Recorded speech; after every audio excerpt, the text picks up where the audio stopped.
Bonjour, bienvenue à cette deuxième chronique un peu consacrée à l'art du pitch, entre guillemets, de la présentation.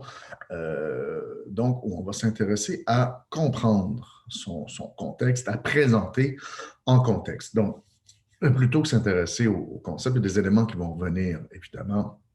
On va essayer de comprendre comment euh, construire une présentation ou se mettre, en tout cas, dans l'état d'esprit, dans le bon mindset d'une présentation à partir de la compréhension du contexte particulier dans lequel elle va s'effectuer, dans lequel elle doit se faire.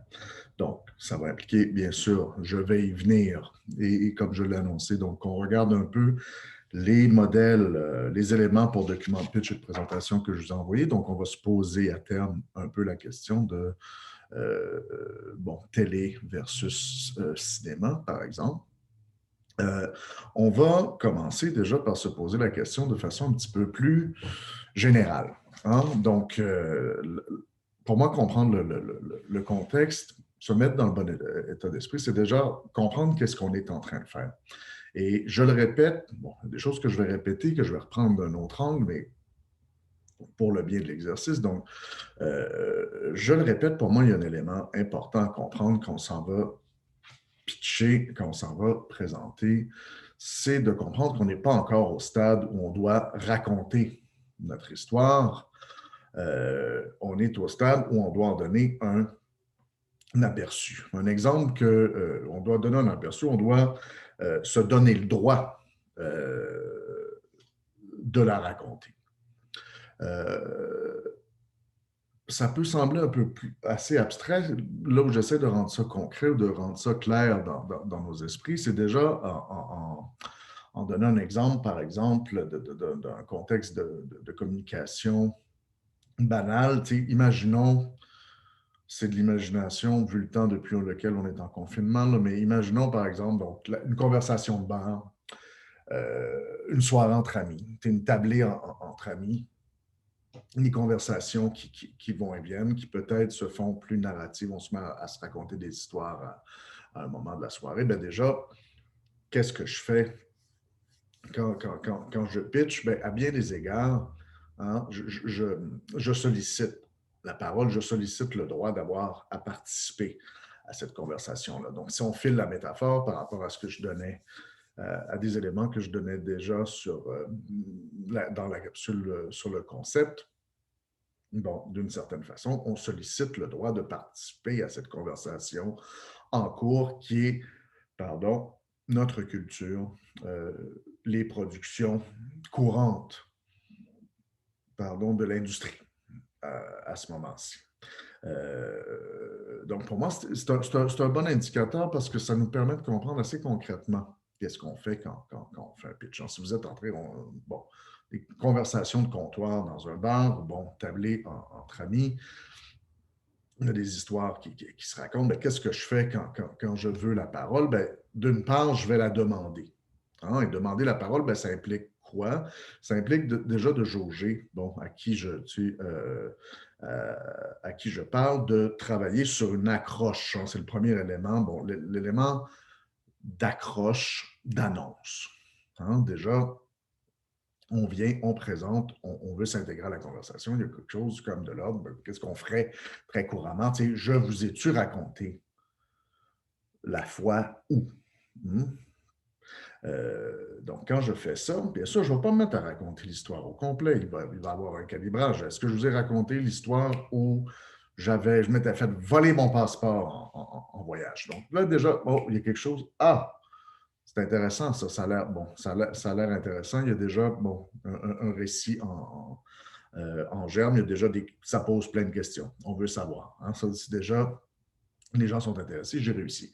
Euh, on va, d'autre part, en faisant ça, en faisant mon annonce, qu'est-ce que je vais faire? Ben, je vais solliciter un savoir, je vais solliciter un échange qui dépend des gens qui sont là. Parce que bien sûr, si, euh, comme un vieux mononcle qui se répète, si je dis, ben, je vous ai-tu raconté l'histoire je vous ai-tu raconté la fois où j'avais perdu mon passeport en voyage, puis tout le monde répond oui, ben là, j'ai fait un gros flop. Et j'ai fait un gros flop. Pourquoi? Ben parce que je me répète tout le temps ou parce que à la base, je n'ai pas pensé, je n'ai pas bien lu ou je n'ai pas bien réfléchi, je ne me suis pas bien souvenu des interlocuteurs qu'il y avait autour de moi.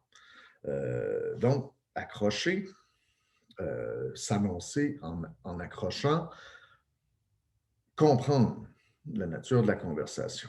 Ça, je pense que ça va guider un peu tout ce que je vais dire par la suite sur le contexte. Ces deux éléments-là. Comment accrocher en fonction de mes interlocuteurs, de la compréhension que j'ai de mes interlocuteurs et donc du contexte dans lequel ma présentation, ma narration va vouloir s'effectuer.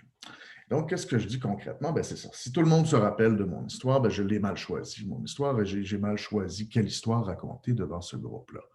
Si le groupe, il y a toute une question de contexte aussi, donc liée à qu'est-ce qui est en train de se passer, c'est quoi la nature de la conversation, où on est rendu. Si on est rendu à une étape de la soirée, si tout le monde est en train de se raconter des histoires tristes de, bon, là, la fois ils se sont séparés, les deuils qu'ils ont vécu dans leur vie, puis j'arrive, tu sais, moi, je vous ai-tu conté l'histoire de quand mon frère puis moi, on était bien chaud, puis qu'on s'était fait mettre dehors de la game de baseball, ben là, c'est comme, est-ce que c'est vraiment le bon, est-ce que c'est vraiment le temps de raconter cette histoire-là? Est-ce que ça s'inscrit dans cette continuité-là?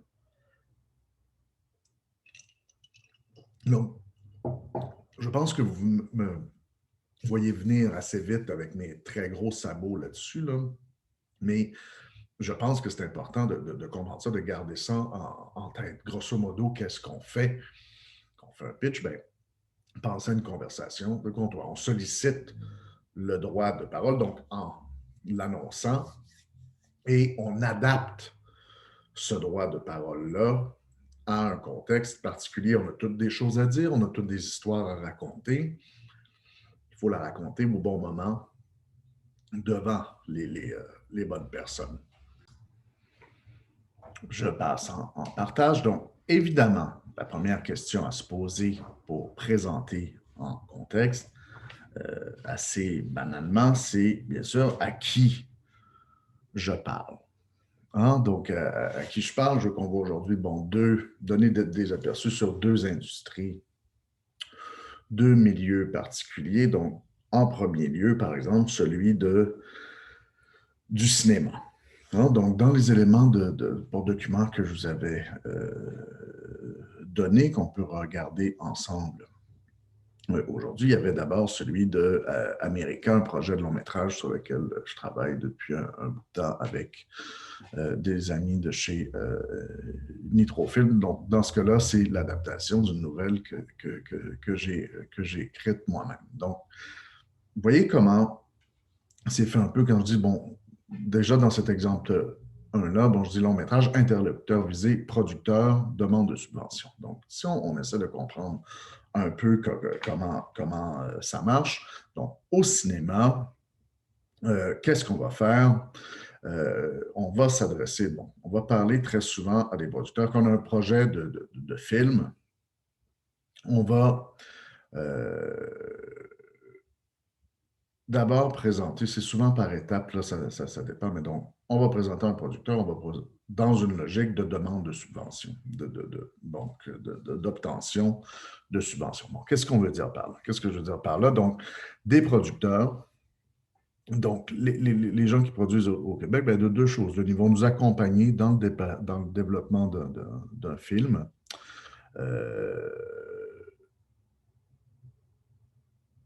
Et dans son développement, donc, je parle en tant que projet artistique, est-ce qu'on travaille avec une réalisatrice, un réalisateur, bon, etc., avec qui on veut monter, est-ce qu'on veut travailler de pair, est-ce qu'on adapte, est-ce qu'on parle d'un livre, on parle d'un scénario original, etc. Mais donc, les producteurs vont nous accompagner là-dedans. Et en général, donc, quand je parle d'organismes subventionnaires, bon, il y a Téléfilm Canada, par exemple, la SODEC, c'est les principaux. Téléfilm Canada, c'est canadien, la SODEC, c'est provincial au Québec. Donc, ils vont donner de l'argent pour nous permettre, souvent ça va par étapes, donc pour nous permettre d'écrire un scénario, lequel nous permettra ensuite d'aller en demande pour une production, la production comme telle. Ça fait que ça, il faut déjà y penser comme à une logique en escalier. Donc, quand on présente un producteur pour faire un film, ben, donc, qu'est-ce qu'on est en train de convaincre ce producteur-là de nous accompagner dans le processus d'aller chercher une subvention pour scénariser, réaliser un scénario, ce qu'on appelle souvent une première version dialoguée, qui elle-même fera partie d'une demande ultérieure, d'une demande plus loin, afin d'aller en production, d'une plus grosse demande pour aller en production. Il y a deux types, il y a des producteurs, ça ne change pas grand-chose, mais c'est intéressant, des boîtes de production qui sont assez grosses pour avoir des budgets discrétionnaires en scénarisation. Donc, le pitch est toujours un peu le même, mais donc il y a des producteurs assez gros pour dire, bon, si je vais pitcher là-bas, je peux tomber en scénarisation directement. Ils ont des enveloppes, ça les intéresse assez. Bon, ils peuvent m'envoyer écrire. À d'autres moments, dans des plus petits projets ou dans des gros projets, mais dans des projets, disons des plus petits projets avec des plus petits producteurs, ben là, il y a vraiment un parcours fléché de dire, ben là, j'embarque mon producteur avec moi qui va participer avec moi à l'élaboration de demandes de subventions afin d'aller chercher d'abord des budgets pour que je puisse scénariser et à partir d'un certain travail effectué en scénarisation, d'aller chercher l'argent pour transformer le scénario en film. Hein? C'est vraiment assez étapiste. Je n'ai pas repris. C'est pour moi, pour les besoins du cours, on n'a pas besoin d'aller trop loin. J'aime qu'il y ait un aspect de jeu de rôle, mais je ne voulais pas aller trop loin dans la demande de sub. Là, vous allez assez en faire si vous voulez faire une carrière là-dedans pour ne pas en faire au niveau de l'école. Mais les documents que j'ai choisis, bon, ben, les éléments que j'ai mis dans le pitch, ben, ils viennent. Par exemple, ça, c'était d'une demande SODEC. Il y a d'autres éléments que je n'ai pas mis, description de personnage, etc. Mais pour moi, c'était un bon minimum de présentation que de donner ces éléments-là, qui vont revenir sous différentes formes, sous différents noms dans plein d'exercices, mais dans plein d'exercices de pitch différents, mais qui pour moi sont un peu le BABA, la base. Hein? Donc, hein, si vous voyez toujours, et c'est ce que je vous suggère de faire, ou en tout cas d'avoir en tête en présentation, c'est le résumé, là j'emploie l'anglicisme, le terme anglais, teaser, le résumé, mais qui n'est pas juste un résumé. Et là, c'est important. Donc, je le répète, et c'est pour ça que je mets teaser aussi, c'est pour ça que je parle de conversation aussi. Le résumé, accrocheur qui va souvent ouvrir, qui n'est pas un résumé de votre histoire. Et ça, pour moi, c'est important, c'est-à-dire c'est un résumé du film à faire, c'est un résumé du scénario, donc ce n'est pas seulement un résumé de l'histoire que vous voulez raconter, c'est un résumé de ce que vous voulez faire. Mais pour moi, gardez-la en tête, cette nuance-là, elle est importante. Ça veut dire, le résumé, ça ne doit pas être, c'est l'histoire d'un gars qui se lève, puis il ouvre la fenêtre, puis il y a des extraterrestres, puis là, il se sauve pendant 2 heures, puis là, à la fin, il gagne contre les extraterrestres. C'est comme ça, c'est vraiment pas intéressant. Vous voyez comme il est fait là. Bon, si vous regardez le document, c'est déjà, quand à l'automne 2001, 3 jeunes bums acceptent de faire passer légalement la frontière des États-Unis à une ressortissante mexicaine, vous voyez, ça, c'est l'histoire. Ça, c'est bon, l'aperçu de ce que le film raconte. Hein, virgule. Ils mettent en place une comédie d'erreur à la fois loufoque et très noire, où rien, mais vraiment rien, ne se passe comme prévu. Vous voyez, dans les deux moitiés de la phrase, il y a un élément narratif, il y a un élément, voici grosso modo ce que le film raconte, et pensez à la logique de pitch d'ascenseur que je mentionnais dans la première capsule. Donc, un élément de à peu près ça raconte quoi l'histoire, et tout de suite avec un élément de ton. Hein? Ils mettent en place une comédie d'erreur, à la fois loufoque et très noire, où rien, mais vraiment rien ne se passe comme prévu. Donc là, bon, formulation imagée, mais sur quoi on enchaîne tout de suite après un élément d'information, après un élément de qu'est-ce que ça raconte, c'est sur un élément de ton. Donc, ça, pensez à ça. C'est quelque chose d'important dans votre présentation, de trouver une façon d'énoncer de plugger, de faire bien comprendre c'est quoi le ton de votre bébelle. Hmm? Euh, et ça, on va avoir besoin de l'annoncer pour plus tard. Qu'on va aller vers le scène à scène, qu'on va aller vers le synopsis long. Euh, il faut qu'on l'ait vendu. Il faut qu'on l'ait vendu, il faut qu'on l'explique, il faut qu'on ait embarqué les gens avec. Donc, reste du teaser. America, c'est un road trip lamentable dans lequel des petits voyous bien québécois rencontrent la misère avec un grand M, l'histoire avec un grand H et les problèmes avec un grand P. Donc, ça, c'est encore, vous voyez, c'est juste formulation un peu imagée qui donne un autre élément narratif, un élément de genre, l'idée de road trip, l'idée de road movie. Donc là, déjà, on annonce ça, c'est quelque chose qui se passe, c'est comme une figure connue au cinéma. OK, c'est un film qui se passe sur la route, c'est un road trip. OK, important. Le reste, c'est pas vraiment du cabotinage, c'est d'imager. Donc, OK. Donc là, on comprend un peu le ton et on comprend que, bon, il y a déjà comédie d'erreur, on réinsiste là-dessus, mais là, ça va être vraiment, c'est du monde qui part sur la route et ça va être le bordel. Donc, on l'a dit, il y a quelque chose comme ça. C'est la première chose dans ce résumé-là, d'avoir un aperçu, comme je le dis, non pas de mon histoire, mais de mon histoire, ce qu'elle dit et sur quel ton elle se déploie. C'est une histoire qui va nous faire rire, c'est une histoire qui va euh, dire quoi? Donc, dans ce court texte-là, il y a quand même, c'est ça, tous les éléments dans l'histoire, la misère avec un grand M, l'histoire avec un grand H, les problèmes avec un grand P. À la fois, on cabotine, c'est un peu drôle, mais on est en train de dire, OK, ça va être une comédie qui va avoir des éléments sociaux, ça va être une comédie, des éléments sociaux, pardon, c'est une comédie qui va être loufoque, donc il va avoir de la grosse déconnade, et j'annonce tout ce que je veux que le film soit, mais à la fois, ou des fois, ça va être un peu euh, malaisant, le côté bon train, ça va être un peu cringy en bon français, donc je suis en train d'annoncer tout ça, c'est ce que je veux qu'on comprenne d'emblée. Donc, c'est une partie importante de tout document de présentation à différentes places et ça s'inscrit dans une logique un peu de pitch d'ascenseur. Quand vous avez un résumé, un petit teaser à faire, c'est pas très vite qu'est-ce qui se passe, c'est encore plus vite ce qui se passe, mais qu'est-ce que ça va vouloir dire, qu'est-ce que ça va provoquer comme réaction, etc., etc. Parce que le complément, j'allais l'oublier, mais le complément de se dire, je ne suis pas, vous n'êtes pas encore en train d'écrire votre film, vous n'êtes pas encore en train de raconter votre histoire, vous essayez d'embarquer des gens nécessaires à la réalisation de cette histoire-là, au fait que vous puissiez partir en scénarisation et qu'éventuellement ce scénario-là soit travaillé en film. Donc, vous êtes vraiment dans un pitch, la présentation, comme je le disais dans la première capsule, d'un concept. Et ce concept-là, ben, donc, vous n'êtes pas en train de raconter une histoire, vous êtes en train de présenter un concept d'histoire, de film. Pour moi, le corollaire, c'est que vous n'êtes pas non plus en train de raconter ça, vous n'êtes pas en train de présenter ça à votre public. Votre public, il est loin, il est théorique.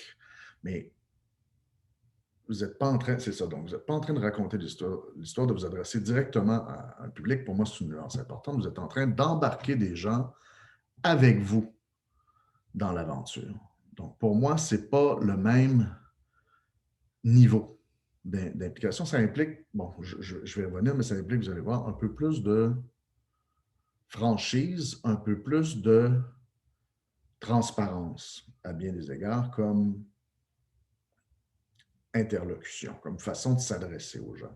Donc, dans des documents de présentation, comme dans un pitch, vous n'êtes pas en train de raconter l'histoire. Vous ne voulez pas exactement provoquer les mêmes effets chez les gens. Vous n'êtes pas en train de faire le tour de magie, vous êtes en train de présenter comment le tour de magie va marcher. C'est peut-être là ça la nuance que je peux faire le plus efficacement. Donc là, vous voyez, je vous donnais des éléments. Ça peut aller dans un film, ça peut aller, bon, je le disais, ça c'est plus facultatif, mais ça peut être important aussi. Donc, de la même façon dont j'essaie dans le teaser et ensuite dans la description du projet, de donner des éléments de ton, des éléments de thème, de quoi ça va parler, sur quel ton ça va se déployer, des éléments d'influence aussi, dans quelle tradition ça va s'inscrire. Bon, des éléments de ce qu'on appelle le mood board qui est plus visuel, bien, ça nous permet justement de donner un univers graphique, un univers visuel, donc un aperçu rapide d'univers visuel. Vous voyez, dans cette demande-là qu'on avait fait, je descends, là, mais il y avait ça en plus, vous voyez ici.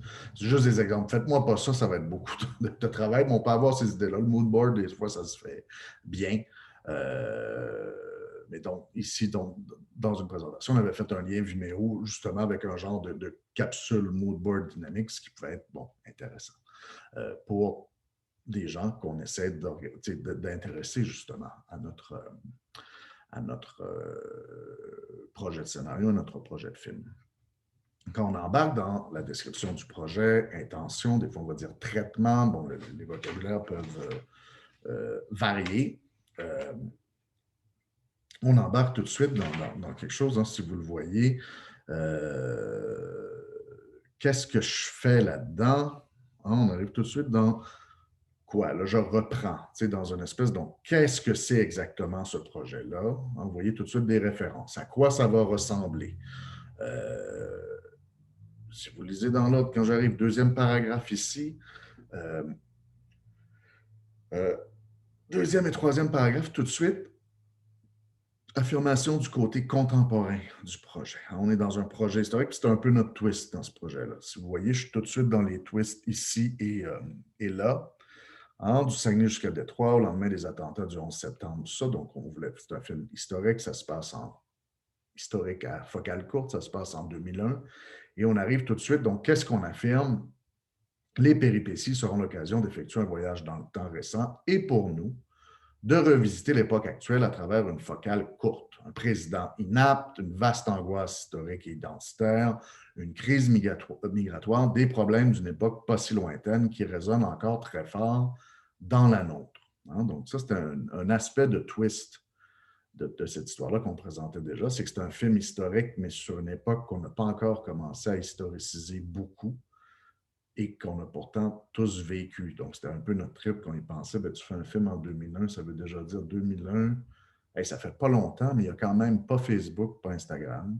On n'a pas tous des téléphones intelligents, on a des pagettes, on a, bon, déjà de revenir à ça. Donc, c'est pas 1950, c'est pas 1930, c'est pas en noir et blanc, mais on est déjà dans le passé, mais en même temps, dans ce passé-là où il y a déjà un renvoi à notre situation actuelle.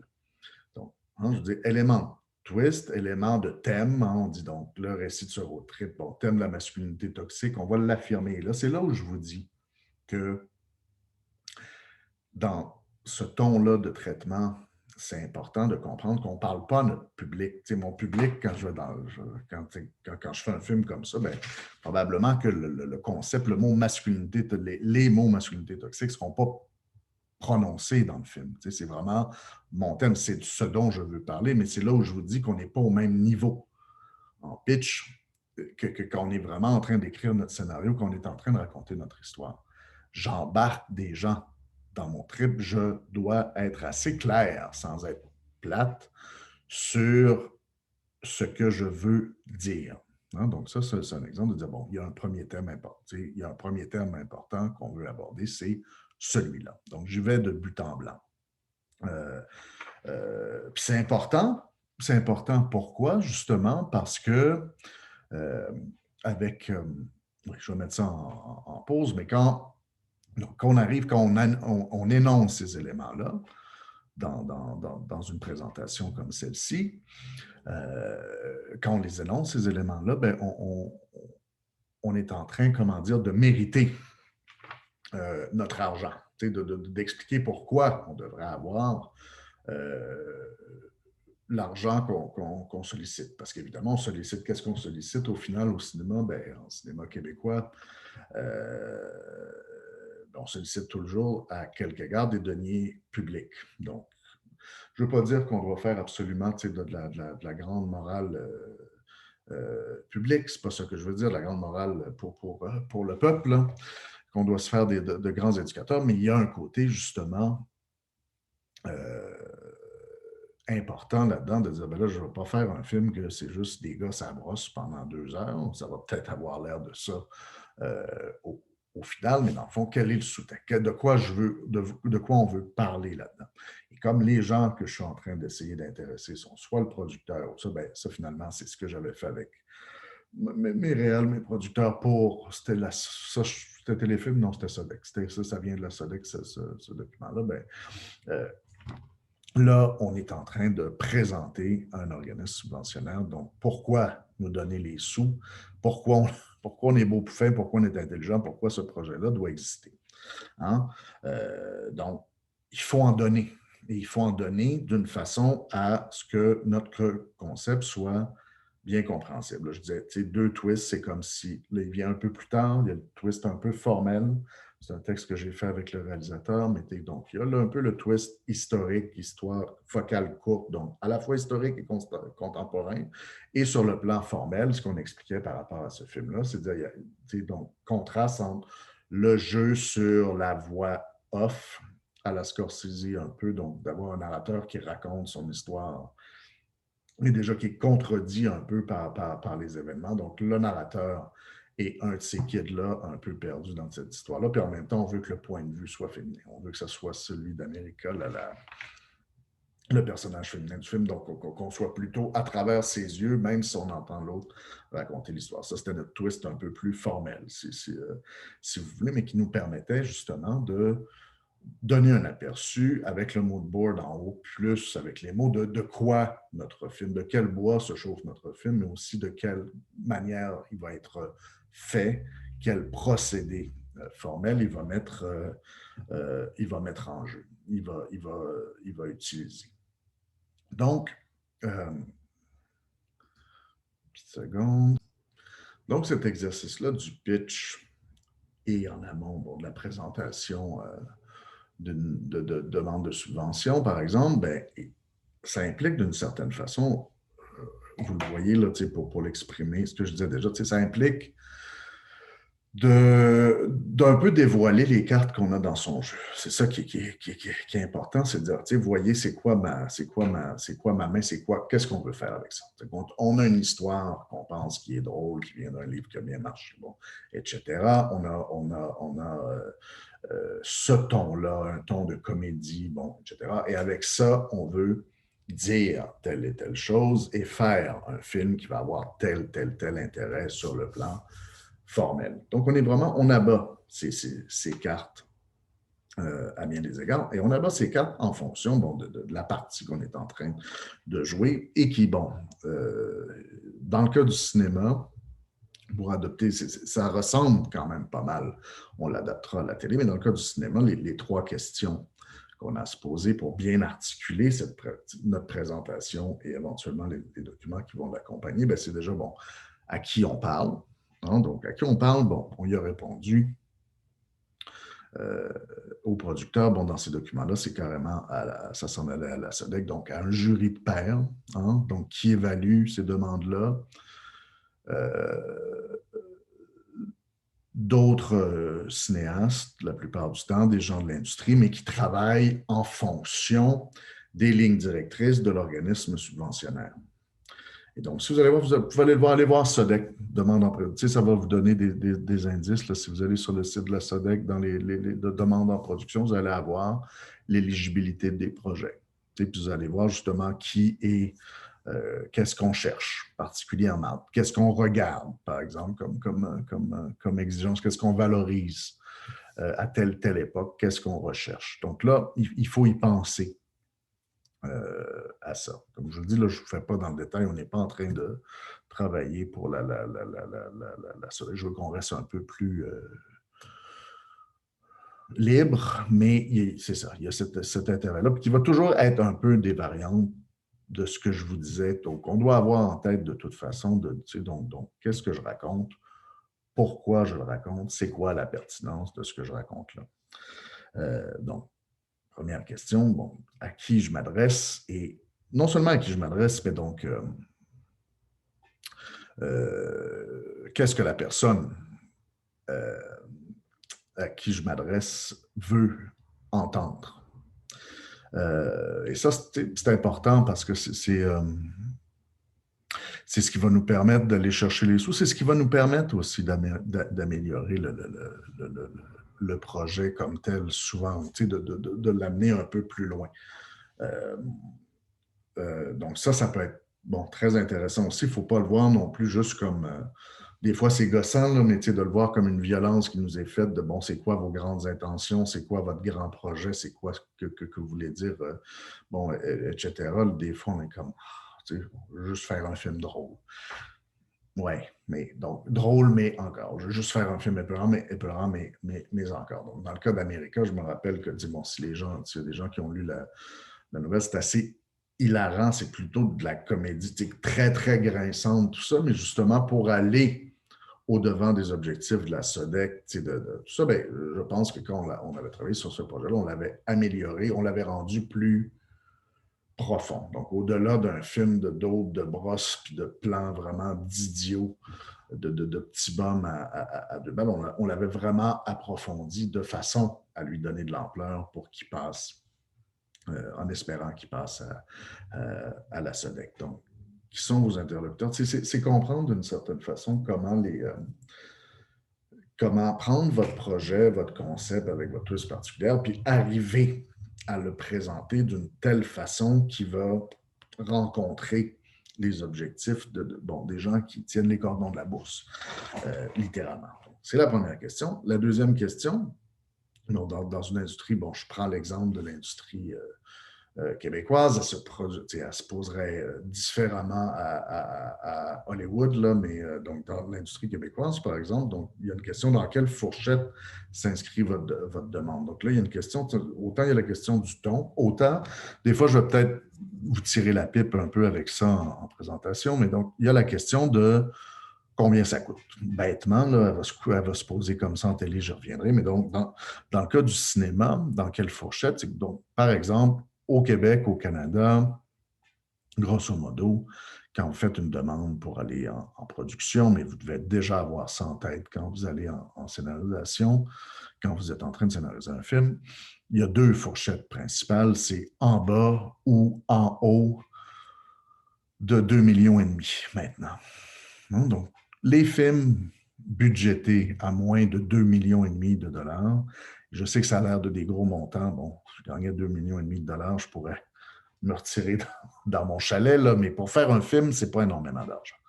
Donc, tout ce qui est en bas de 2,5 millions de dollars est plutôt cinéma d'auteur, cinéma indépendant, donc cinéma quand même à petit budget. Ce qui est au-delà, bien sûr, au Québec, donc au-delà de 2,5 millions, donc dans des trucs comme Téléfilm Canada, la SODEC, c'est qu'au-dessus de 2,5 millions, bien souvent, c'est ce qu'on va appeler les films à gros budget. Et donc, ils s'en vont vers des montages, des fois, qui vont trouver des argents ailleurs.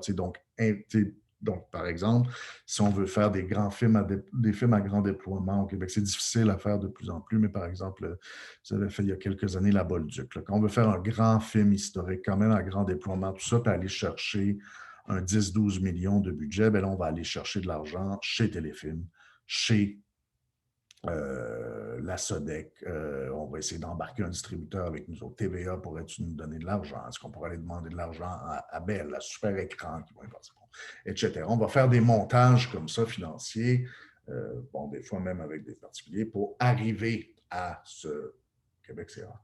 Bon, pour arriver à un budget, par exemple, de 10 millions. Et donc, dans une présentation comme ça, qu'on présente très concrètement, bien, il faut être conscient de ça.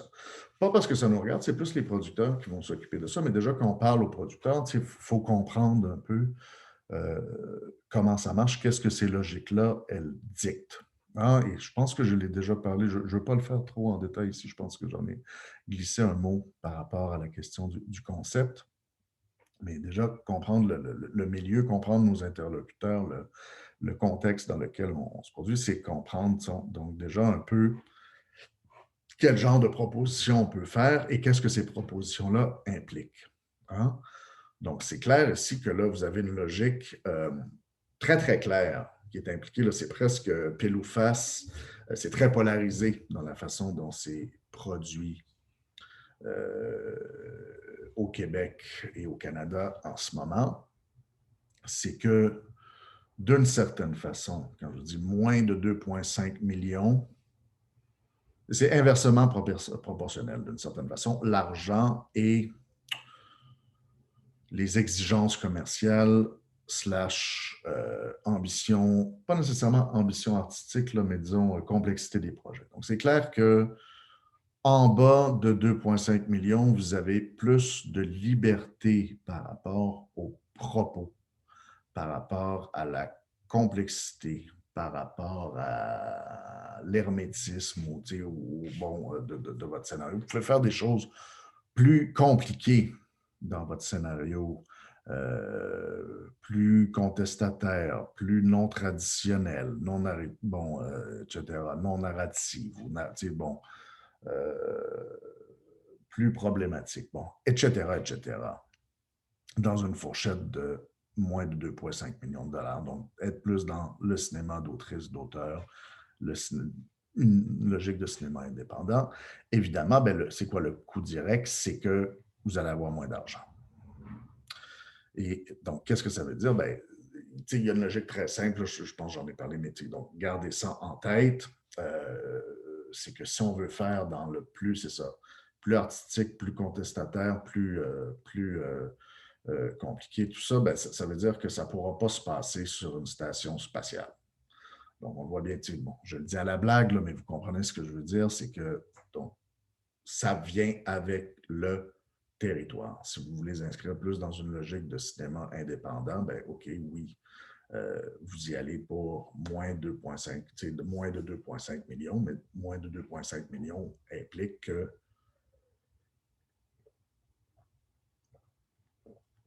vous allez avoir moins de budget. Donc, ça dicte un peu, vous comprenez, juste le genre d'histoire. Moi, quand je me mets dans la peau d'un producteur qui va vous parler, quand vous me présentez votre film, c'est le genre de leur question d'examen, pas question d'examen, mais indice de présentation, c'est le genre de petites affaires avec lesquelles je peux vous agacer, vous piquer par rapport à votre présentation. Combien ça va coûter cette affaire? OK, tu veux faire ça? OK, pour combien? OK, ah oui, ça, tu veux avoir telle scène dans ton film? Par exemple, je vais essayer de ne pas être chiant comme ça, mais ça fait partie de ce qui doit être un peu votre horizon. Déjà, c'est pas à vous de faire le montage financier, mais déjà, quand tu présentes à... moi, ça fait partie, c'est ça. On finit par avoir cette conscience-là quand je présente à des producteurs, quand je développe un projet, j'ai déjà une idée, je ne suis pas spécialiste là-dedans, c'est pas moi qui les fais, les films, mais dire qu'est-ce qui est possible de faire. C'est le genre d'idée qui va coûter à peu près combien. Et bien entendu, si vous allez dans un plus gros budget, déjà au Québec, il faut comprendre que plus gros budget, 10 millions, c'est pas encore un budget pour faire un film de Marvel. Là, on s'entend, là, on n'est pas là non plus. Donc, ça va être à grand déploiement. Il y a plus, film historique, film pas nécessairement choral, mais à grand déploiement. Donc, on est ailleurs dans des budgets de 2,5 millions et plus, là, surtout autour de 5, 6, 7 millions. On est ailleurs, mais pour aller chercher ce genre d'argent-là, il y a des implications, évidemment. Il y a des implications de l'ordre commercial. Hein, donc, OK, on va mettre 8 millions dans un film, mais est-ce que les gens vous attendez quoi? Au guichet, vous attendez quoi? Ça va être quoi les publics pour ça? Pourquoi les gens vont aller voir ça? Est-ce que ça va pouvoir passer ensuite à TVA ou à Radio-Canada à heure de grande écoute? C'est-à-dire, c'est sûr que vos impératifs d'exploitation vont être plus grands. Donc, juste comprendre, pour moi, cette polarité-là, ça implique un peu de vous... de parer les coups, entre guillemets, de vous préparer quand même à être capable de dire, OK, moi, je m'en vais de ce bar-là ou je m'en vais de l'autre bar, donc je suis capable de justifier que mon film est bien, bien compliqué, mais que je vais être capable de le faire dans de plus petits budgets, je pense, ou à l'inverse, que, mon histoire, j'y crois, ça va aller chercher, ça va coûter cher à tourner, mais ça va aller chercher, ça va aller chercher des publics conséquents. Et j'allais vous dire, troisième, gardez cette logique-là en tête. C'est, comme je vous le disais, c'est le genre d'affaires avec lequel je vais vous écœurer un petit peu comme producteur, dans ma peau de producteur slash organismes subventionnaires ou jury de subvention. La troisième question qu'on doit se poser dans un contexte de cinéma, et je vous le disais, je l'annonçais, c'est que dans la mesure où on fait face à une réalité de deniers publics pour la plupart du temps, on va demander de l'argent à la SODEC, on va demander de l'argent à Téléfilm Canada. Donc ça, c'est des organismes qui gèrent l'argent qui vient de nos taxes, comme dirait mon père. Donc, c'est clair que, et là, je vous dis, c'est un bon exemple. Allez voir Téléfilm Canada, allez voir SODEC, donc les programmes à la scénarisation comme les programmes à la production, bien, vous allez avoir cet aspect-là. Donc, un peu ce que je disais aussi dans l'autre capsule, mais des aspects plus formalisés, des aspects d'originalité, tout ça, oui, c'est important, mais il va y avoir un côté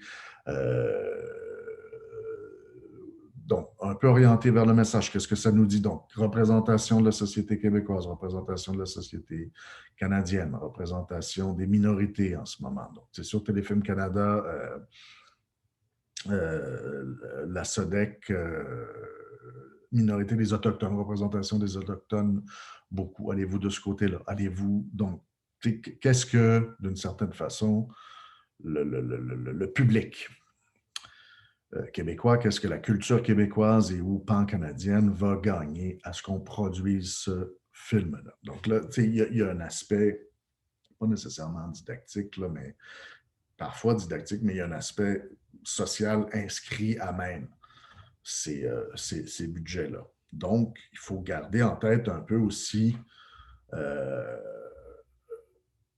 cette troisième question-là, qui serait d'une certaine façon, en quoi vous méritez cet argent-là. Et le mérite ici est à la fois esthétique et moral. En quoi votre film il va être assez bon pour qu'on vous donne 7 millions, qui est de l'argent qui vient des taxes de ma tante Simone puis mon oncle Jean-Louis. Donc là, il y a ce côté-là qui est à la fois, comme je le disais, édifiant et ça, parce que mon film va être mauditement bon, les gens vont aller voir, mais aussi parce que ça va nous permettre de se retrouver, ça va nous permettre de réfléchir à tels aspects, ça va nous permettre d'avancer sur, etc. Mais ça fait vraiment partie dans l'industrie cinématographique telle qu'elle existe au Québec, au Canada, qui dépend largement de deniers publics, de l'horizon qu'on doit avoir en tête. Hein? Donc, à qui je parle, qu'est-ce qu'ils veulent entendre. Mais là, je ne veux pas dire qu'on doit leur dire uniquement ce qu'ils veulent entendre, mais comme je dis, une logique de pitch, c'est vraiment de réussir à prendre mon idée puis à la formuler d'une telle façon qu'elle va être reçue comme répondant aux besoins, aux intérêts de mon interlocuteur. Donc, dans quelle logique budgétaire? Gros, petit, c'est assez binaire, malheureusement, au Québec, mais gardez cette logique-là. Est-ce que je m'en vais vers plutôt gros budget, grand public, petit budget, petit public, plus justifiable? Mais qui doit être réel. C'est-à-dire que quand c'est petit budget, ça ne veut pas dire free for all non plus. Maintenant, parce que c'est comme, OK, si tu fais un film qui te coûte juste 800 000 $, tu demandes, OK, je peux le faire avec pas beaucoup d'argent, bon. Donc, ça implique qu'on ne s'attendra pas à ce que tu sois les Boys 4 ou le grand succès cinématographique en salle de l'année, mais il faut quand même que les gens puissent voir ça. Ce n'est pas parce que tu demandes juste 800 000 $ que tu as le droit de faire l'attaque des tomates tueuses 4. On s'entend. C'est grosso modo le contexte qu'il y a à comprendre par rapport à la dimension cinématographique, dans un contexte de production cinématographique. Donc, sans trop s'étendre, si on regarde les différences et les spécificités qui sont liées à l'industrie de la télévision, bon, déjà quand je dis, les éléments que je vous ai mis viennent de Terra 404, qui est une série web. Ça reste grosso modo les mêmes logiques d'industrie. Donc, ce qui change déjà dans l'interlocuteur visé, quand on a à se demander à qui on parle. Donc, ce qui change en partant, c'est l'idée. Donc, on va parler au producteur d'abord, mais quand on parle On va parler à un diffuseur, on va aller pitcher, présenter chez des diffuseurs publics ou privés. Donc, Radio-Canada, par exemple. Maintenant, il y a d'autres joueurs qui sont ajoutés. Pendant longtemps, c'était très binaire, en guillemets, très dichotomique. Là. Donc, c'était vraiment Radio-Canada, public, TVA, privé. Maintenant, bon, nouveau, c'est remis dans la production. Il y a aussi, bon, Crave, Super Écran. Bon, il y a beaucoup de... C'est en train de devenir des plateformes, d'autres joueurs qui se sont euh, établis, bon, installés. Mais donc, on a toujours cette idée-là de public ou privé. Donc, ça va changer un peu, mais dans les faits, je vous dirais, puis je le dis sans cynisme, ça ne change pas énormément la logique qui est peut-être, je vous dirais peut-être juste, ça ressemble à la logique du cinéma, mais peut-être dans des proportions différentes. Et ce que je veux dire, c'est que donc, déjà, quand on va voir un diffuseur pour lui pitcher un projet en télévision, comment ça marche? Bien, on travaille avec des productrices, des producteurs. On monte un projet, quand le projet est prêt à aller être pitché, bien, on va le présenter devant les diffuseurs. Donc, la différence, déjà, c'est qu'il va y avoir plus le pitch est nécessaire, alors que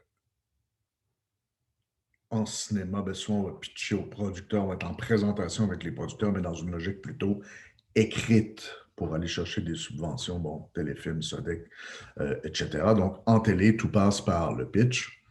Et ça passe aussi par le pitch. Donc, les interlocuteurs qu'on a pour le pitch tiennent les cordons de la bourse. Donc là, il ne s'agit plus, comme je le disais tout à l'heure, de remonter le fil pour aller chercher des deniers publics, c'est-à-dire l'argent, qui soit public, bon, qui soit privé, les gens à qui on parle, à qui on s'adresse, l'ont.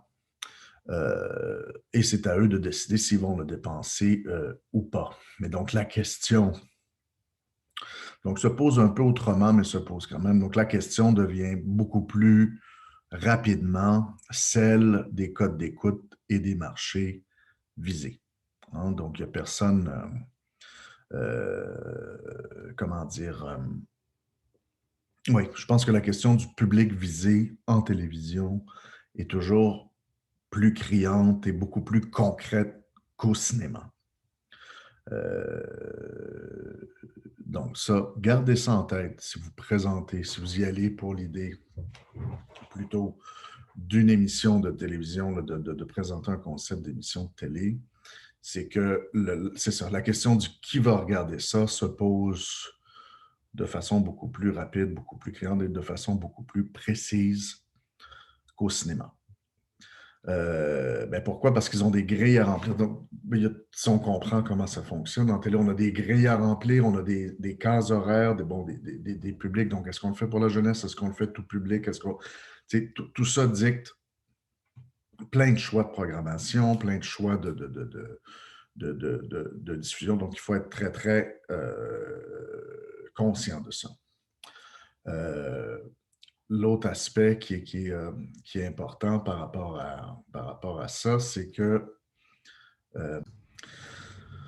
donc, c'est ça, conscient du public, conscient des grilles, des besoins du diffuseur. Donc, je dirais qu'en télé, par rapport au cinéma, l'arrimage du projet qu'on est en train de présenter avec un état de l'industrie, les besoins d'un diffuseur, bon, une connaissance qu'on peut avoir à la fois à l'interne, mais surtout globalement de qu'est-ce qui se passe, qu'est-ce que les gens écouteraient, de qu'est-ce qu'ils auraient besoin de regarder, est très importante.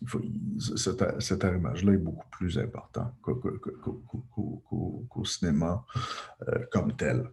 Donc, important de garder ça en tête et important de garder que même si on garde cet aspect-là, je ne veux pas dire que ça devient secondaire, ça se présente autrement que l'aspect qu'on avait en 3 par rapport au cinéma, là, de comment mériter les deniers publics. Donc à la fois l'aspect de la valeur esthétique et de la valeur presque morale, il faut bien le dire, du cinéma, elle se pose différemment au cinéma. Elle est en télé. Elle est là.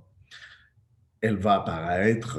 Bon, on a des ambitions, mais c'est clair que quand vous êtes en pitch en télé, la question de qui va regarder ça, combien de gens vont regarder ça, donc à quelle heure on peut mettre ça, bon, qui on va attirer avec ça, elle est ultra importante. Elle est importante aussi, bon. Là, on peut jouer, ça change sur Netflix, par exemple. Donc, on est dans des marchés plus globaux, on peut y aller. Bon, j'en ai parlé déjà, là, mais je reviens. On peut aller avec plutôt des marchés de niche. Quand on est dans un contexte québécois, les niches n'existent pas tant que ça. Il y a la niche, par exemple, de la jeunesse. Donc, on peut écrire pour la jeunesse. Euh, donc, il y a moins d'exigences. C'est-à-dire, on veut qu'un public particulier regarde, mais il y a moins d'argent aussi.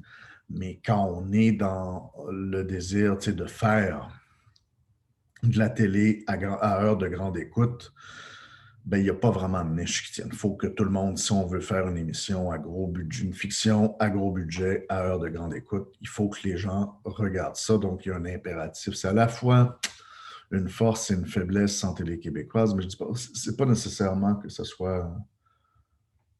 Ben, disons qu'il faut que ce soit consensuel, mais que c'est un consensus qui peut être construit, qui peut être repoussé, mais il faut être très, très conscient de cette réalité-là. C'est que pour que la télévision à gros budget soit viable, elle doit être écoutée. Donc il faut quand même, c'est ça, il faut garder ça en tête. Vous pouvez choisir, quand vous êtes en télé, bon, on s'en parlera, vous et moi, là, vous pouvez choisir de pitcher en dehors du contexte canadien, par exemple, du contexte québécois, mais ça ne disparaît jamais complètement, ces logiques-là. Donc, il ne faut pas penser, bon, le Québec, c'est un petit marché, c'est des réalités particulières, mais il ne faut pas penser que ces logiques-là disparaissent complètement. Donc, vous pouvez me dire, c'est sûr, si vous êtes plus dans le genre, en science-fiction, en Europe, vous pouvez me dire, ben, je prépare ça pour Netflix plutôt que pour Radio-Canada, par exemple. Donc là, oui, ça vous donne peut-être un certain élan, mais je veux dire, Netflix ne tire pas leur argent par les fenêtres non plus. Donc, cette espèce d'impératif-là de comment ça va coûter et de qui va regarder, vous devez toujours vous devez quand même le garder en tête.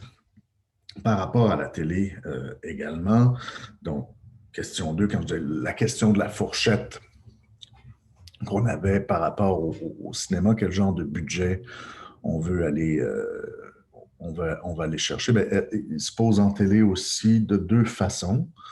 Donc, il y a la question des formats. Essentiellement, en télé, on travaille en demi-heure ou on travaille en heure. Euh, il y aurait d'autres formats, ça je peux le détailler. Oui, on peut en parler un peu. Donc les deux formats principaux, c'est ça. Donc, demi-heure, heure, qui sont dans les faits 20 minutes, 42 minutes. Donc, pour faire une heure de télé avec les pubs, ça prend 42 minutes de film, d'émission comme telle. Une demi-heure, c'est à peu près 20-22 minutes. Euh, donc, entre 40 et 45 pour l'heure, entre 20-25 pour la demi-heure, 25, c'est un peu beaucoup, c'est 20-23 à peu près minutes. Donc, page, donc on reviendra là-dessus plus tard. Et donc, traditionnellement, puis ça, c'est des logiques un peu presque universelles dans l'industrie, traditionnellement, la demi-heure, c'est drôle, c'est des affaires d'habitude ou de vérité qui sont vérifiées. La demi-heure, donc, traditionnellement, appartient plutôt à la comédie. C'est un format qu'on garde pour les différents types de comédies, que ce soit sitcom, comédie dramatique, bon, etc. On s'inscrit plus souvent dans la demi-heure. L'heure appartient plus volontiers à la dramatique. Il doit y avoir toutes sortes de raisons pour ça. Ça ne me tente pas de faire un grand cours théorique là-dessus, mais donc, garder cette idée-là, c'est que c'est une grosse, grosse, grosse logique d'industrie, une grosse habitude. Ça fait que, donc, il y aurait quelque chose à C'est ça, à garder en tête. Il y a des choses plus drôles bon, qui sont sur le format du Nord, mais traditionnellement, cette division-là elle a toujours existé. Donc, ben, depuis au moins les années de l'après-guerre, les années de la télé parlante. Pardon, la télé, elle a toujours parlé, l'idée depuis la télé, que la télé est dans nos foyers. Donc, demi-heure et heure. Donc, gardez cette idée-là qu'il y a une opposition à la base. Donc, ça a tendance à s'assouplir aujourd'hui, tout comme la longueur des épisodes a tendance à s'assouplir avec la numérisation des plateformes. Hein. C'est qu'on est moins dans des grilles horaires de télé, plus dans la télé à la carte, des plateformes de streaming, tout ça. Vous allez voir, il y a beaucoup de séries Netflix, par exemple, ou, qui vont avoir Le Mandalorian sur Disney+, qui vont avoir... Siri à l'écoute. Que puis-je faire pour vous? Ta gueule, Siri, pardon. Donc, Le Mandalorian sur Disney qui va avoir des épisodes à longueur variable comme ça. Donc, c'est une espèce de souplesse qu'on est en train de gagner par rapport aux plateformes numériques, mais il faut quand même garder ça en tête. Je pense que ça peut être assez important de toute façon. C'est des talents à développer ou des idées à avoir en tête quand même, hein, de réussir à fitter dans ces formats-là. Et c'est ça, de les avoir en tête quand on formalise nos idées. Dans une logique, qu'est-ce que j'allais dire? Dans une logique québécoise aussi, donc si on est québécois, québécoise, on garde l'idée d'une industrie canadienne et québécoise, bien, très souvent, même si les plateformes jouent un rôle de plus en plus grand, il y a encore des publics importants pour la télé plutôt à programme, la télé en direct. Donc, la plupart du temps, même si on travaille pour Club Illico, pour les plateformes, bien, souvent, on va respecter les formats télévisuels traditionnels que j'expliquerai un peu plus tard. Donc, le 45 minutes, 45 minutes découpées en blocs pour faire des pubs de longueur différentes. Bon, on va souvent les découper comme ça, même si ils se destinent, par exemple, juste au Club Illico, parce que il y a toujours, si ça marche bien, on va vouloir les passer à la télévision traditionnelle, entre guillemets. Donc, on est mieux comme continuer d'écrire selon ces formes classiques-là qu'avoir à redécouper ou à focailler le chien plus tard parce qu'on a fait n'importe quoi. Donc, ça, on en reviendra, mais c'est le premier aspect de format. Un autre aspect de format, donc de format de fourchette dans lequel qu'on peut avoir en tête, c'est ce qu'on appelle aujourd'hui, bon, les formats séries événementielles ou séries annuelles. Tu sais, ce qu'on dirait, mettons, téléroman versus série lourde. Donc, il va varier aussi le nombre qui va faire varier le budget et le nombre d'épisodes. Donc, ça, je ne veux pas aller trop, trop loin là-dedans parce que ça peut se développer après. Je ne pense pas que ça handicape votre pitch tant que ça. Ce n'est pas quelque chose sur quoi j'irais vous piquer, mais ça peut faire l'objet d'une. Je trouve que le côté demi-heure, heure est plus important. Mais ça peut faire l'objet d'une discussion avec le producteur. Tu es sûr que ça ne serait pas mieux en demi-heure, tu es sûr que ça ne serait pas mieux en heure. Et la question de l'événementiel puis de l'annuel, ben, c'est juste que le téléroman, c'est des budgets qui sont distribués différemment. Hein, donc, la série lourde, c'est plus d'argent pour moins d'épisodes, là, donc avec des valeurs de production qui se rapprochent du cinéma, tout ça. Donc, au Québec, traditionnellement, et là, ça, c'est important, notez-le. Donc, si vous allez vers le pitch télévisuel, au Québec, une série lourde, c'est 10 épisodes. Ce qu'on appelle une série annuelle, ou qu'on aurait appelé jadis téléroman. Là, c'est des séries, vous voyez, je ne l'ai jamais faite, mais je pense que ça va autour de facilement 20-24, c'est le double. Donc, c'est une série qui va se déployer sur toute l'année, donc qui doit coûter moins cher par épisode, mais qu'on recherche aussi parce qu'elle fidélise le public pendant plus longtemps. Donc, c'est un autre genre, puis toujours un peu sur le même rapport, la même dichotomie ou polarisation là, dans la répartition de l'argent. Donc, téléroman, plus d'épisodes, des histoires peut-être plus au long cours, tout ça, moins d'argent par épisode. Euh, les, les budgets vont se répartir comme ça. Donc, encore une fois, c'est pas nécessairement important que ce soit hyper précis, mais si je le dis, tu sais, on the top of my head un petit peu, donc série lourde, ça a énormément baissé. T'sais, on a déjà eu des moments, mais ça n'existe plus beaucoup en télé québécoise parce qu'il y a quand même pas une crise, mais c'est compliqué. Il y a une perte de code d'écoute, il y a une compétition importante en télévision. Donc, on a déjà eu des séries à la lance et compte euh, à 1 million, 1 million 2 l'épisode. Ça n'existe plus vraiment. Et donc aujourd'hui, dans les faits, la plupart de nos séries sont des séries mi-lourdes. Là. On va aller 100 000 par épisode, c'est pas mal le bout du bout. Mais donc, bon, encore une fois, je ne veux pas que le cours devienne nécessairement un cours de comptabilité culturelle, là, mais ça donne une idée. Donc, ça donne une idée du genre de budget avec lequel on va avoir à fonctionner. Donc, les demi-heures, vous auriez la moitié de ça, mais le plus gros budget, disons, qu'on peut avoir pour une série au Québec, là, en gossant, ça va être autour de ça, 150 000, je pense, on rêve 125, tu sais, pour une grosse vedette, bon, pour avoir une grosse vedette de plus, là, mais tu sais, c'est ça. Donc, entre 500 et 125 000, c'est à peu près ce qu'on va avoir comme budget pour une série au Québec. Donc, ça dicte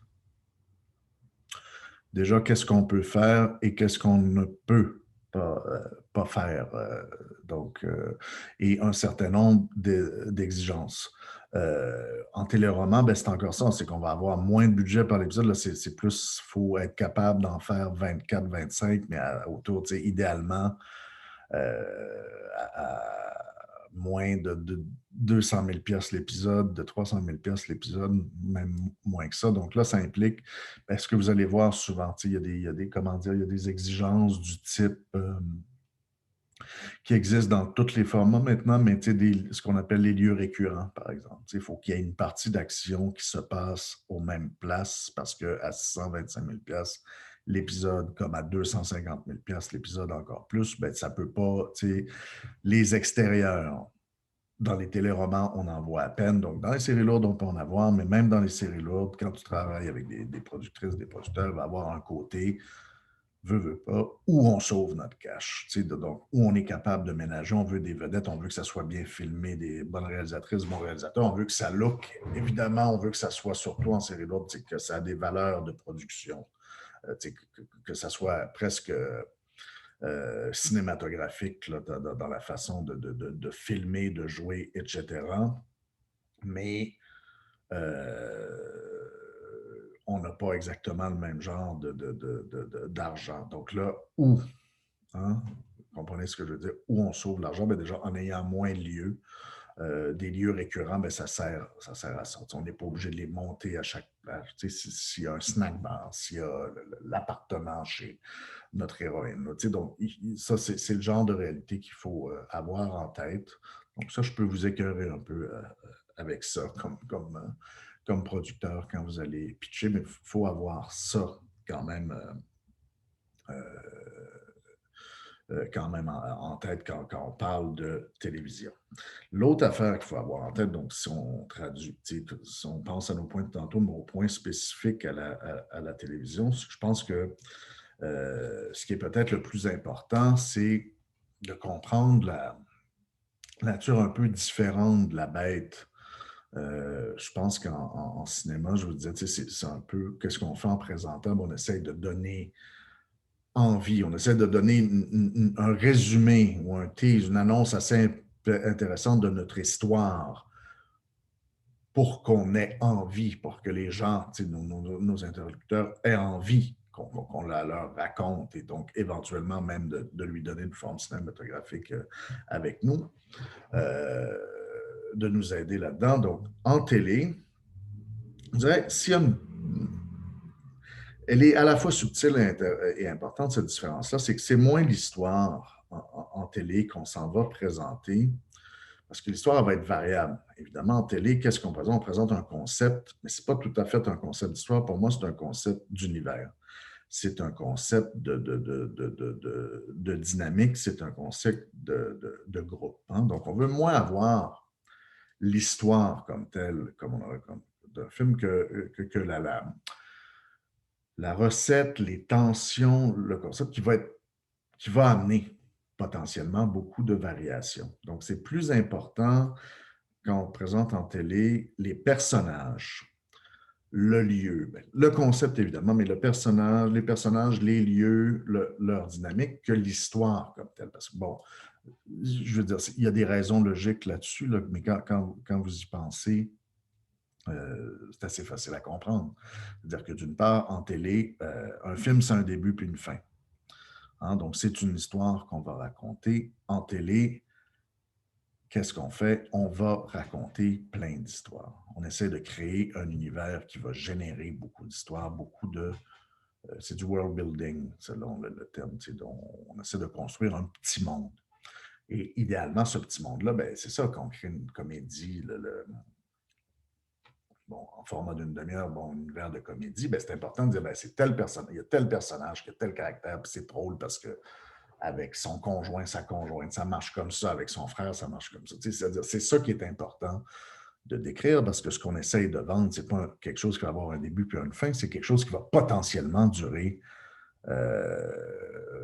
longtemps, qui pourrait générer plusieurs saisons. Puis c'est ça qui intéresse aussi nos interlocuteurs.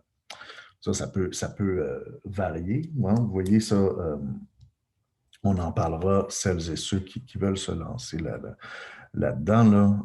Mais donc, ce qui va varier, par exemple, ben, c'est ça, sur le mode de la comédie, comme sur le mode du téléroman, ben, idéalement, on va avoir un téléroman, là, si on peut faire Virginie, là, une école secondaire, puis que les gens vont regarder ça pendant 20 ans. Là, on va pogner le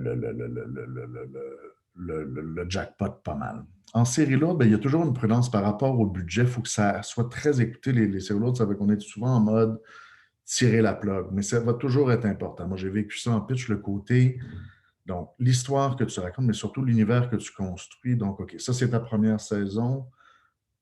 T'aurais-tu une deuxième, t'aurais-tu une troisième? Tu sais, si jamais ça marche fort, puis qu'on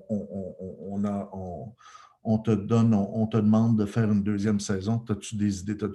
Est-ce que ton univers est assez riche pour mener à ça? Donc, vous voyez, c'est assez important, cette idée-là. Je reviens à cette idée de world building-là, qu'un pitch télévisuel, c'est moins la présentation d'une histoire ou même l'annonce d'une histoire que la présentation d'un univers, d'un petit monde. Et d'un petit monde qui va être susceptible de donner beaucoup, de générer des variations intéressantes. Donc, vous le voyez, ben, vous voyez un peu cette différence-là dans les documents que j'ai choisi de vous présenter là-dessus. Ben, dans le cas de Terreur 404, c'était une série d'anthologie. Donc là, il n'y a même pas de suite, mais on est dans quelque chose de beaucoup plus conceptuel, évidemment. C'est ça notre concept, ça va être des technologies, puis ça merde avec les technologies. Donc ça, on peut en faire. On pourrait être encore en train d'en faire. Tu sais, c'est un concept, ça va générer tant qu'on va être capable d'en trouver.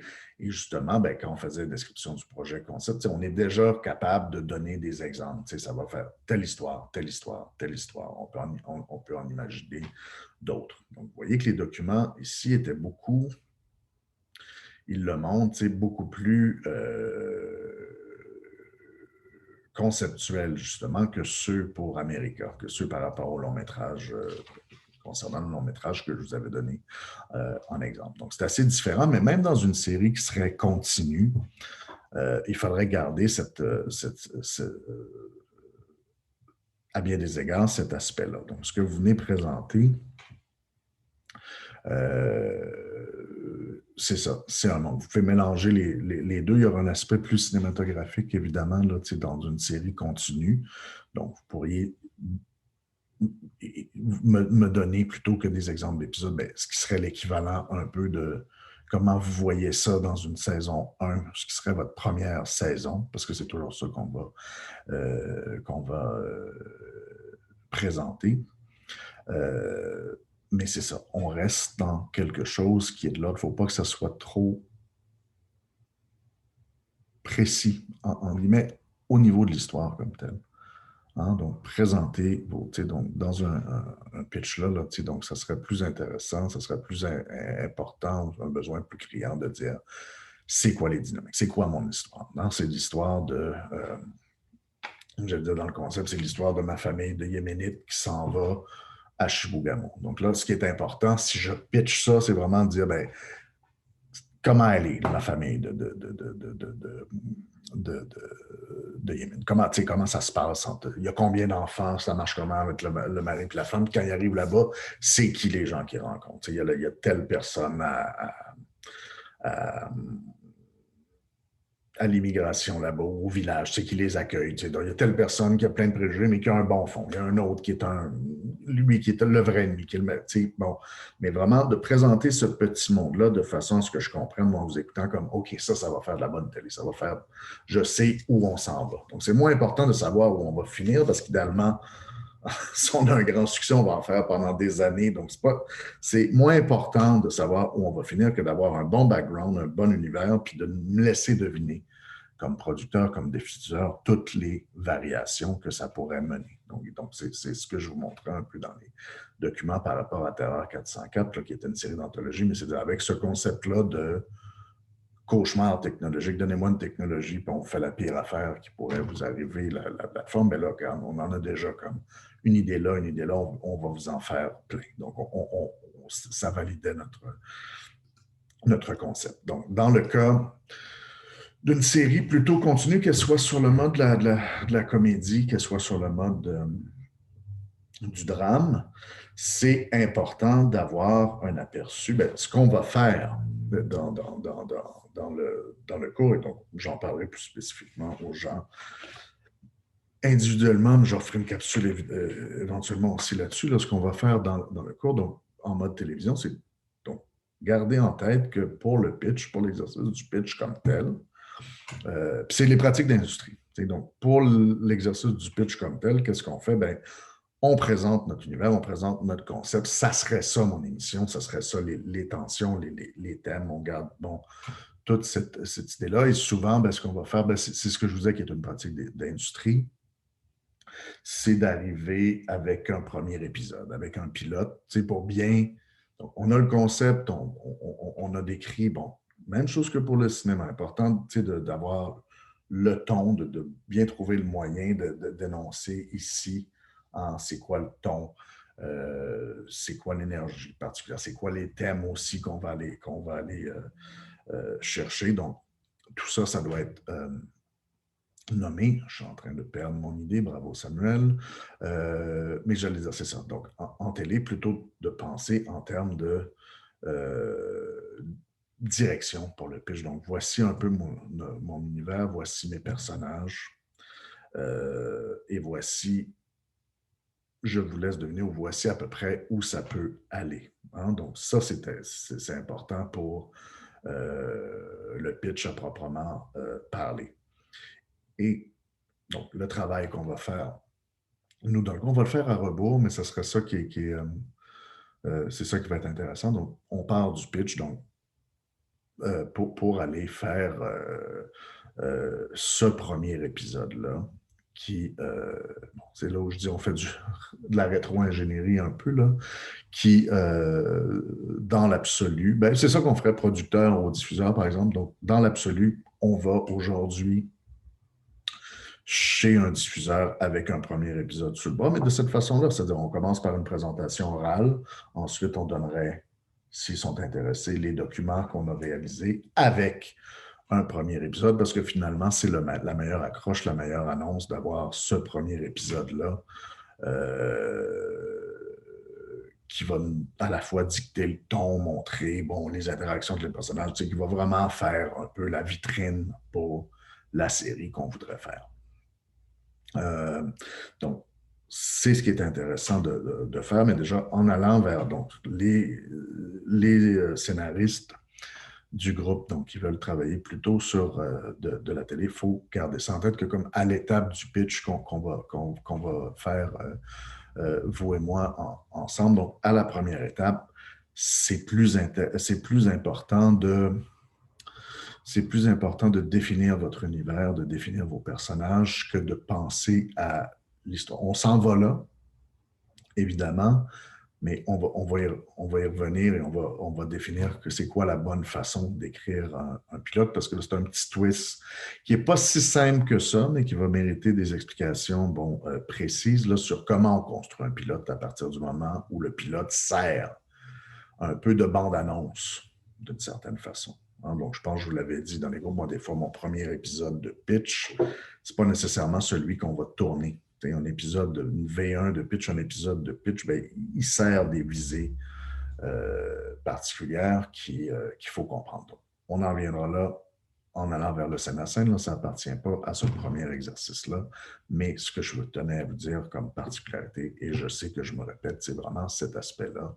Présentez-moi votre en télé, c'est mon truc en tout cas, de présenter davantage que l'histoire à venir, qui va être très compliqué. C'est de un, peut-être vous n'êtes pas rendu là, de deux, pour le coup, vous ne vous rendrez pas là. Donc, votre objectif est l'épisode 1. Donc, arrivez-moi pas avec 4 saisons à venir de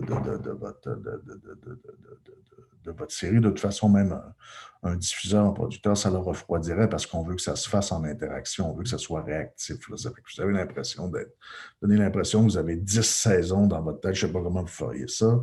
Ce n'est pas nécessairement rassurant, ce n'est pas nécessairement un bon signe. Ce qui est plus les signes qu'on peut avoir, les signes qu'on veut montrer, c'est qu'on a créé un petit univers, des personnages intéressants, puis une situation intéressante qui va pouvoir générer plusieurs variations. Qui va pouvoir, on va faire d'abord être capable de faire une saison avec ça, puis éventuellement en faire une 2, une 3, une 4, une 5 si ça va bien.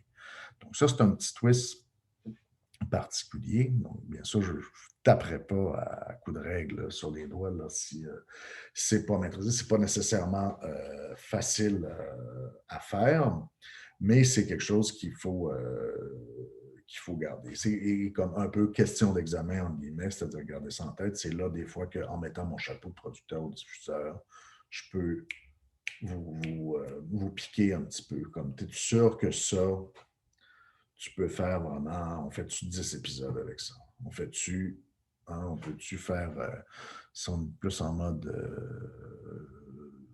téléroman, est-ce qu'on peut vraiment faire une année avec ça? On va faire 2 fois 12 épisodes avec ça pour vrai.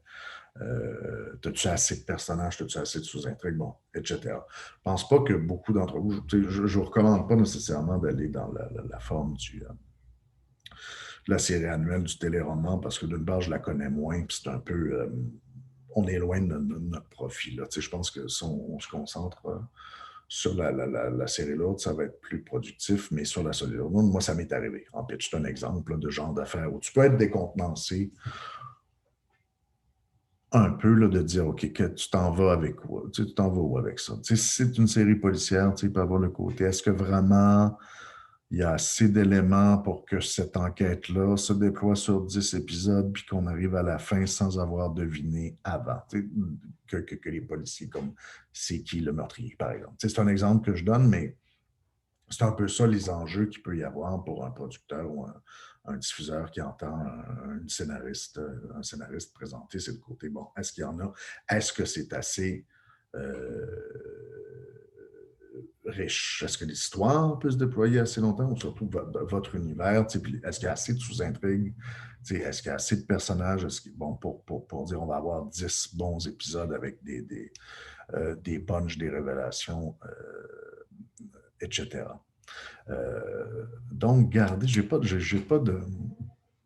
d'exemple plus concret. On pourra en parler de pitch pour la télé parce que c'est toutes des affaires que j'ai en cours. Mais ce que vous voyez dans le cinéma, ce que je disais par rapport au cinéma reste très, très vrai. C'est-à-dire que de la même façon, quand vous parlez à des productrices, des producteurs et ensuite à des diffuseurs en télé, ben, vous n'êtes pas en train de parler à votre public éventuel, vous êtes en train de parler aux gens donc qui vont vous aider à aller chercher à matérialiser votre idée et aller chercher un public. Ça fait qu'il faut être capable d'abattre votre jeu. Hein?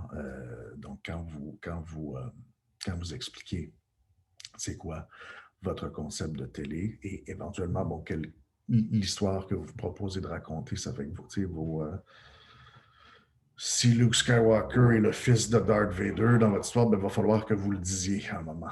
Bon, c'est un exemple tout con, là, mais je veux dire, vos punchs, puis ça fait même partie de vos arguments de vente. Qu'est-ce qui va être intéressant là-dedans? C'est quoi vos grands revirements, vos grandes cachettes, là, qui a un enfant caché, qui a un secret, qui est finalement un tueur en série qui est dit. Donc, ça, il faut être capable de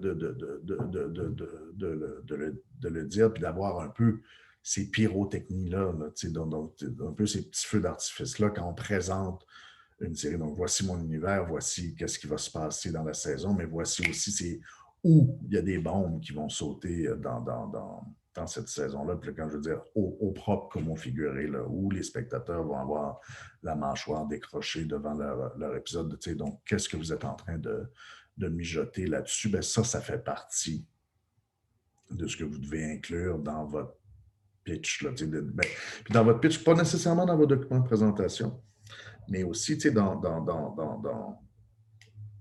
votre tête, d'une certaine façon. Et ça, je pense que c'est important, autant au cinéma qu'en télé, quand on parle à des producteurs. C'est-à-dire, il y a ces documents-là qu'on a regardés ensemble, que vous avez à produire. Il y a votre performance en pitch, comment vous-même vous allez présenter, mais cette performance-là en pitch, elle implique comment dire ça? Mais je disais, ben c'est ça. Je vous ai dévoilé son jeu. Vous devez être prêt ou prête à dévoiler votre jeu.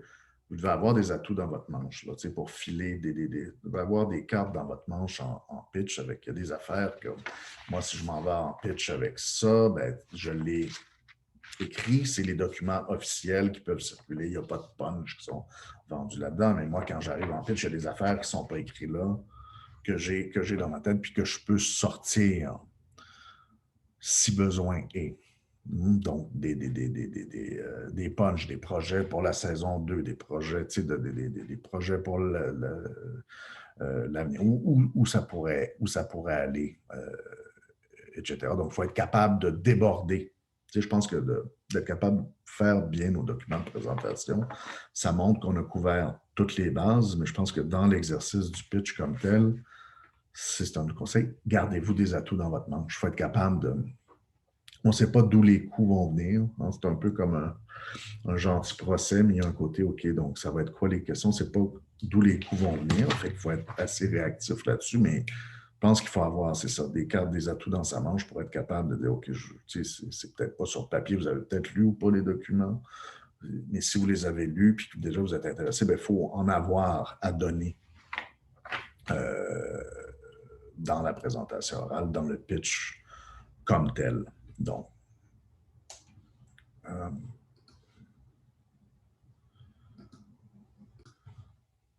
dernière petite note avant de m'arrêter là-dessus. Là, je regarde, je fais juste revoir les éléments que j'avais inclus ici.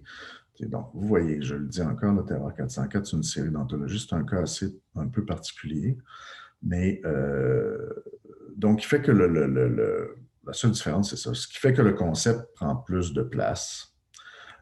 Si j'étais dans une série lourde là, pour produire des documents, dans une série surtout continue, donc avec retour des personnages et histoire déployée sur plusieurs épisodes. Donc, vous voyez, je le disais ici, pourrait être remplacé par un mini-arc ou un synopsis du pilote pour une série continue. Je pense que c'est ça. Donc, dans une série continue, je réduirais un petit peu cette partie-là, cette partie de plus purement conceptuelle, et je me ferais de la place pour ici avoir, quand je dis un mini-arc ou un synopsis, un aperçu du pilote, ça, c'est à vous de voir comment vous voulez travailler, mais avoir quelque chose qui donne un peu plus une idée de ce qui va se passer en continu dans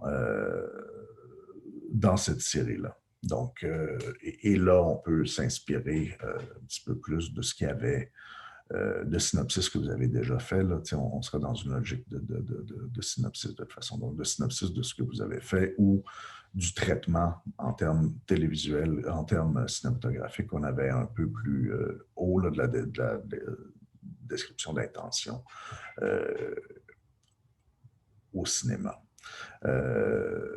Donc, ça, c'est un peu à vous de voir. Je veux vous laisser du, de la souplesse, une certaine liberté là-dedans.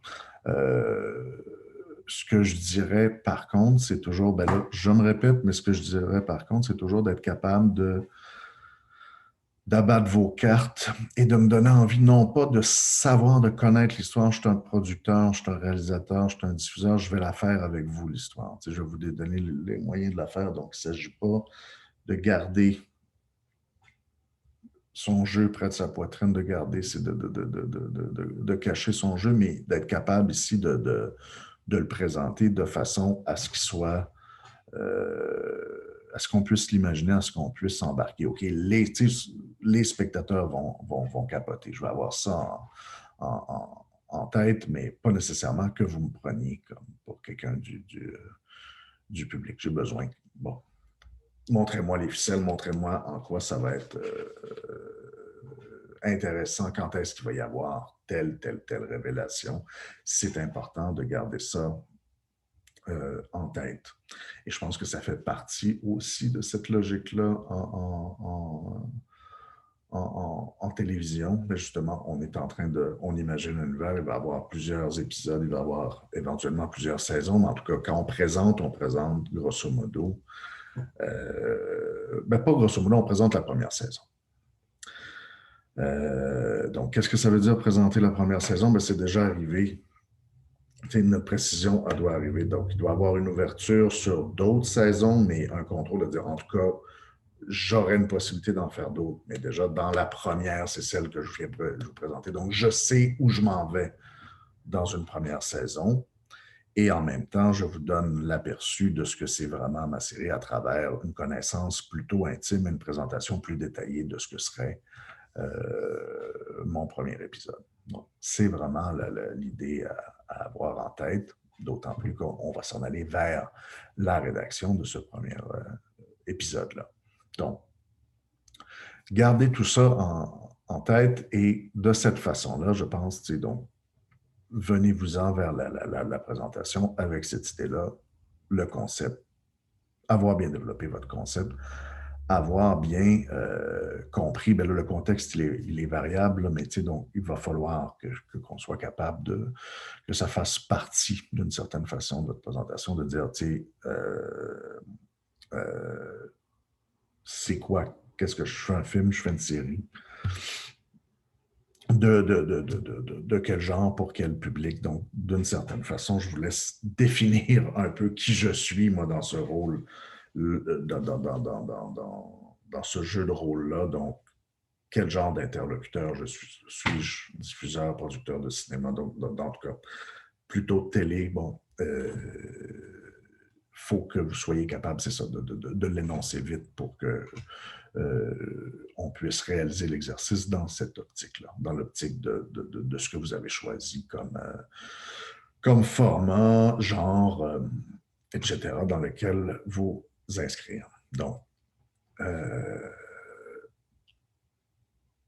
on en reparle très vite s'il y a besoin. J'ai encore des petites, j'en ai pas assez pour faire un courrier des lectrices, un courrier des scénaristes, mais si vous avez des questions par rapport à la capsule, vous pouvez me les envoyer à ces deux capsules-là pour que je fasse des précisions. Et sinon, ben, n'oubliez pas, la date est pour le 26 mars. Comme je vous disais, c'est indicatif, on peut déborder tout ça, mais là, surtout avec l'ajout de cette capsule-là, vous devriez être à même là, dans les prochains jours de commencer à penser à votre affaire et n'oubliez pas de prendre un rendez-vous par rapport à ça, qu'on commence à premier arrivé, premier servi. Là, si on ne veut pas avoir un cauchemar de doodling, au moins c'est plus facile avec du fait qu'on fasse tout en Zoom. Là, on n'a pas à se trouver des heures pour être à l'UQAM en même temps. Tout ça, donc c'est plus facile pour moi de vous booker, mais il y en a qui sont déjà bookés le rendez-vous. Donc ça, pensez-y. Là, donc quand votre idée avance,